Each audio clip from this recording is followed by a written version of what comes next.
आत्मनिर्भर बनो। एक बार एक गांव में राम और श्याम नाम के दो किसान रहा करते थे। दोनों अच्छे मित्र थे, इसीलिए उनके खेत भी साथ थे। दोनों ने एक ही साथ खेती शुरू की। उस साल फसल बहुत अच्छी हुई। जब उनकी फसल तैयार थी, तब श्याम ने राम से कहा, फसल तो तैयार है, चलो इस साल बहुत अच्छी फसल हुई है, बिना देरी किए हम इसे काट लेते हैं। दोस्त, हम किसान हैं, मजदूर नहीं। हम सिर्फ फसल उगाते हैं, फसल तो मजदूर काटते हैं। मैं कुछ मजदूरों को लेकर आता हूँ। इतना कहकर वो मजदूरों से बात करने लगा। उन्होंने बताया कि आज वो व्यस्त हैं, कल आकर फसल काट देंगे। अगले दिन भी उन्हें कुछ काम आ गया और वो वहाँ चले गए। श्याम अब और वक्त इंतजार नहीं करना चाहता था, इसीलिए उसने अपनी पत्नी और बेटे की मदद से सारी फसल काट ली। ऐसे ही कुछ दिन बीत गए और राम की फसल अभी तक नहीं कटी थी, इसीलिए वो चिड़ियों का खाना बन गई। कुछ दिन बाद राम अपने रिश्तेदारों से फसल काटने के लिए मदद मांगने गया, पर वो भी अपने कामों में व्यस्त थे। कुछ दिन ऐसे ही गुजर गए। अभी तक राम की फसल नहीं कटी थी। पककर फसल के सभी दाने जमीन पर गिरने लगे। एक दिन अचानक आसमान में काले बादल छा गए। ऐसा लग रहा था कि बारिश होने वाली है। श्याम ने अपनी फसल को थैलों में भरकर घर वापस आ गया। राम अब तंग हो गया था।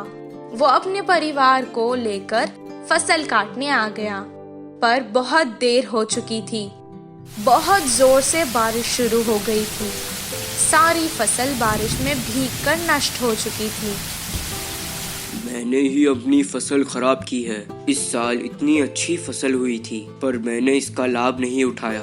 अगर मैं किसी और के ऊपर निर्भर नहीं रहता और खुद मेहनत करता, तो आज मुझे पछताना नहीं पड़ता। अपनी फसल को नष्ट होता देखकर वो बहुत ज्यादा दुखी हो गया।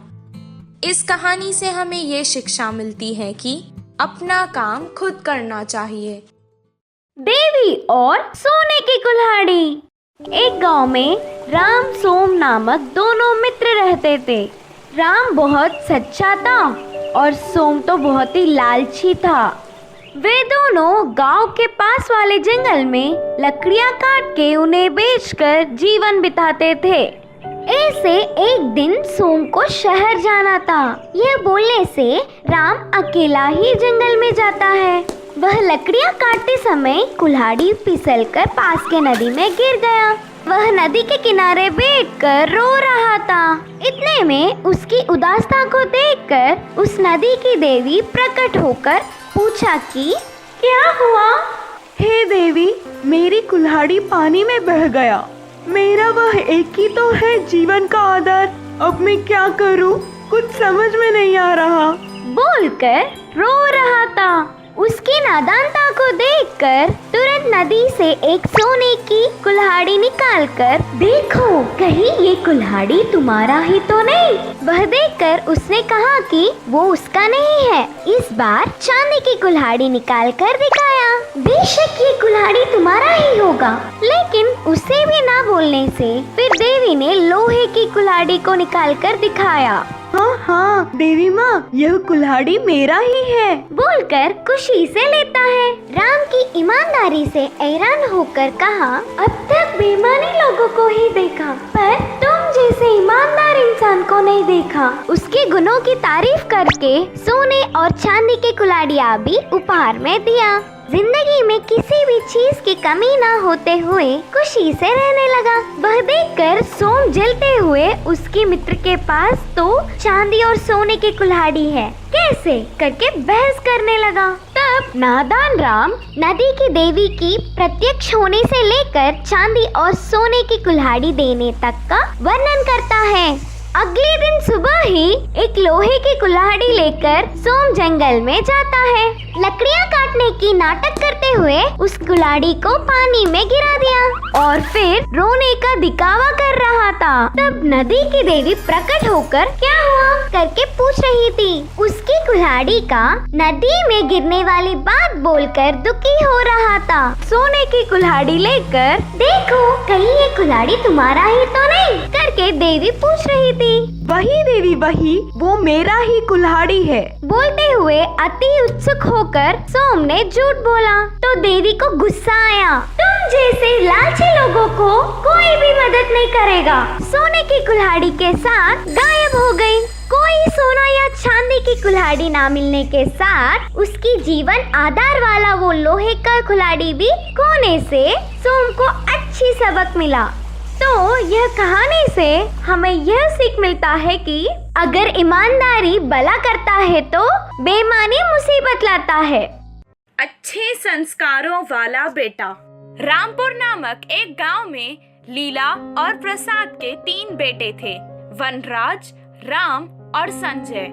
वो तीनों अपने पिता के साथ खेती करते थे। वो अपने खेत में अलग अलग किस्म की खेती करते थे। प्रसाद ने अपने होशियारी से अपने बच्चों के लिए कुछ धन दौलत इकट्ठा कर रखी थी। कुछ दिन बाद वो बीमार हो गया और उसकी मृत्यु हो गई।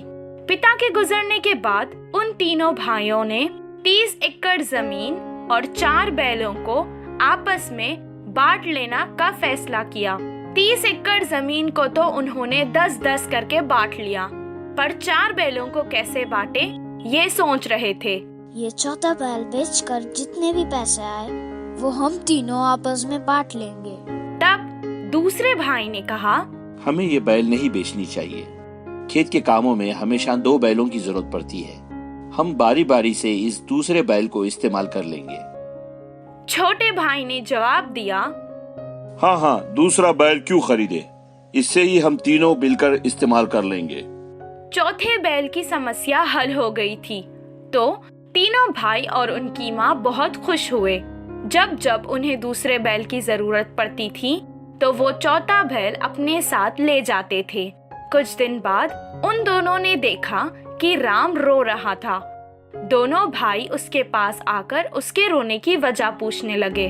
तब उसने जवाब दिया कि उसका बैल मर गया है। तब संजय ने उससे कहा, परेशान मत हो भाई, हमारा चौथा बैल है ना, आप उसको ले लो। वनराज ने भी उसकी बात पर हामी भर ली। दोनों के इस फैसले से राम बहुत खुश हुआ।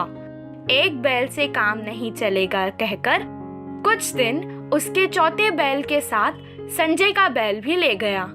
ऐसे ही कुछ दिन गुजर गए। कुछ दिन बाद संजय को अपनी बैलों की जरूरत पड़ गई। तब वो अपने बड़े भाई के पास गया और उससे उसकी बैल मांगने लगा। तब बड़े भाई ने जवाब दिया, तुम बहुत गलत समय पर आए हो। कल ही मेरे बैल का पैर टूट गया है। वो दुखी मन से कहने लगा। तब वो राम के पास गया। उसने भी अपने छोटे भाई को बहाना बनाकर बात टाल दी। कुछ दिन बाद लीला की तबीयत भी खराब हो गई और वो अपने तीनों बेटों को अपने पास बुलाकर कहने लगी, बेटा, मुझे लगता है कि मेरे पास अब ज्यादा समय नहीं है। तुम तीनों मुझसे वादा करो कि हमेशा साथ मिलजुल कर रहोगे। इतना कहकर वो अपने हाथ से 4 सोने के सिक्के अपने छोटे बेटे संजय को देने लगी। तब राम ने कहा, सारे सोने के सिक्के संजय को देना इंसाफ नहीं है माँ। वनराज भी कहने लगा, इसमें हमारा भी तो कुछ हिस्सा होना चाहिए। माँ ने जवाब दिया, तुम दोनों तो इंसाफ की बात ही मत करो। राम, तुमने तुम्हारी बैल बेच दी और इनसे कहा कि वो मर गई हैं, और तुमने चौथी बैल भी ले ली। और वनराज, तुमने संजय की बैल कितने बार इस्तेमाल की, पर जब उसे तुम्हारी बैल की जरूरत थी तब तुमने भी तो बहाने बनाए ना।